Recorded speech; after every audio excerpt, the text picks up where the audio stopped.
is Angela Hibbs. I'm going to read a new short story and some things from my first collection, Passport, and my second collection, Wanted. So I'll jump in with the short story. By way of introduction, I'll say I think when I was about 12, we won a family portrait, which turned out to be a hoax, and so it was like $15 for a family portrait session, and so they got our $15 and they took our picture, and that was that. We never got the pictures back. So that kind of, I guess, set the seed in my mind about family portraits and kind of the cheesiness of Sears portraits in particular. So this one's called Family Portrait. A few umbrellas had to be moved around and some light bulb stands. Then he'd tell us to grin, pizza or cheese or capital punishment, whichever he was least sick of saying. Then he'd press a button. That's what a Sears camera guy does. I doubt the camera guy made more than my dad. Still, we cowered in his presence like he was royalty. You'd think he was gawking into our souls. Every year we were the same family, 1 year staler. It was as if the film moved ahead just to mock our failure to do so. Our noses rubbed in our lack of progress. We left deflated. The attention exhilarated other families. They fawned over each other as they left. Each one reflected only the good things about the other, took care to invent them where they found none. Not one of the family memory makers looked like he had been to art school and had given it his best shot, and even had a solo show once, with a theme like injustice, betrayal, or decay, one of the biggies. None had ever held forth on his artist statement at the gym. None could quote from a glowing review from a very reputable student paper. While any one of them may have been bankrupted both financially and in love, none of them could have claimed to have had any inspiration to lose. Moonlighting in Sears-associated diners must have been part of their employment agreements. Only that could explain the filthy state of their shirts. At the diners, their shirts were dipped into a rainbow of sauces, then peeled off and stuck under mattresses to harden. Either that, or in the Annapolis Valley, only one shirt made the wearer capable of turning families into photographs. Washing it would, of course, wear away its magical powers. That a lack of hygiene could be so pervasive is hard to believe if you're not used to lint-trapped towns like Middleton. Each year, I honestly expected the bar would have been raised. Maybe I'd heard some news report of progress in a neighboring town and think it had rubbed off on us. Each year, no. If they had only one shirt, couldn't they be expected to hang it on a chair back no matter how blotto they got? They must have been hopeful of dying in the night to escape from ever having to wear it again. I guess the artistic pretensions required to think oneself worthy of the title of portrait photographer couldn't be expected to coincide with such superficial concerns as presentable shirts. These were honest men, working honest jobs. Honest beer smells emanated from them. Though they made way less, the cashiers were way neater in appearance than the camera guys.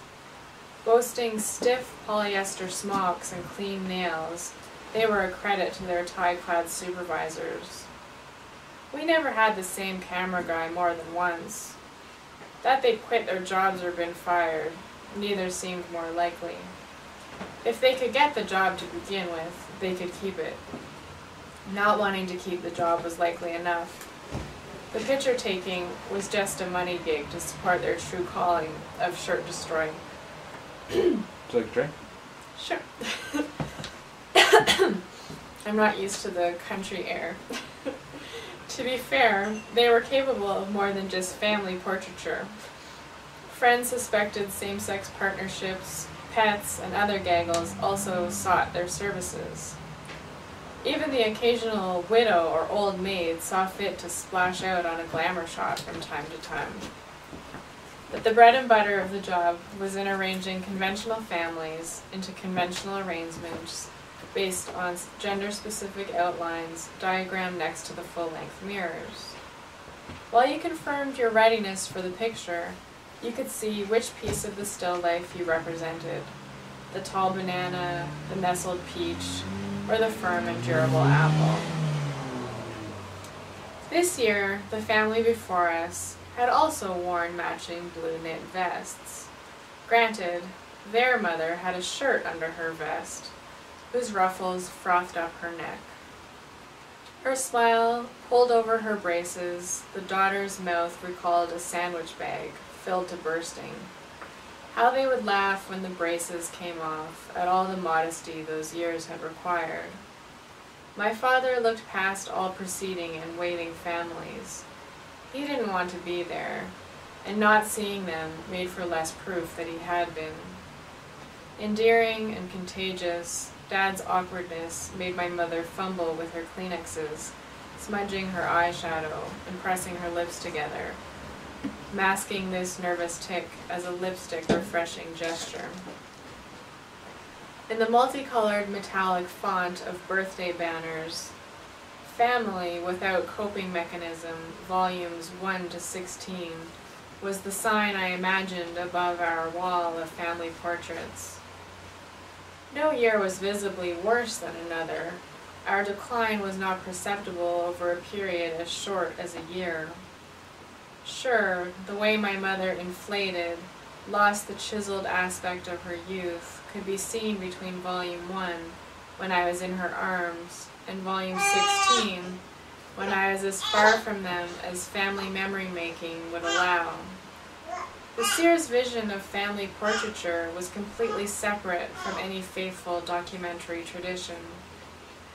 They weren't there to get to know us and show something essential about what kept us together.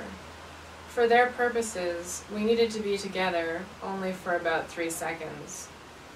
It was like I expected them to intervene, offer some words of wisdom, attempt to set us straight. We could be strangers to each other for eternity for all they cared.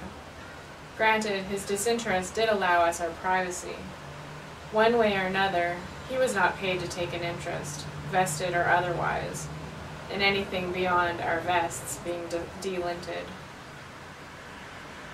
The pictures conned my mother into thinking we were as close as our bodies. It was either pose for images that supported her vision of our family, or be nagged into oblivion. 6-year-old beheads 2-year-old was not one of the available poses. Only our palpable discomfort was protest against her mirage of our perfection. Those facial cues she willfully ignored, so, in our defense, it wasn't our hope of potential psychological insight from a camera guy that kept us coming back, year after year. My father did win from time to time. For instance, when asked to prove our love for our mother by lying, in order of age, on the ground, grinning heads propped up on our arms, hors d'oeuvres on toothpicks, wearing matching untucked white shirts, my father refused. Ground, not floor, because what else could it be, considering all the feet that traipse across the black plastic of the photo studio?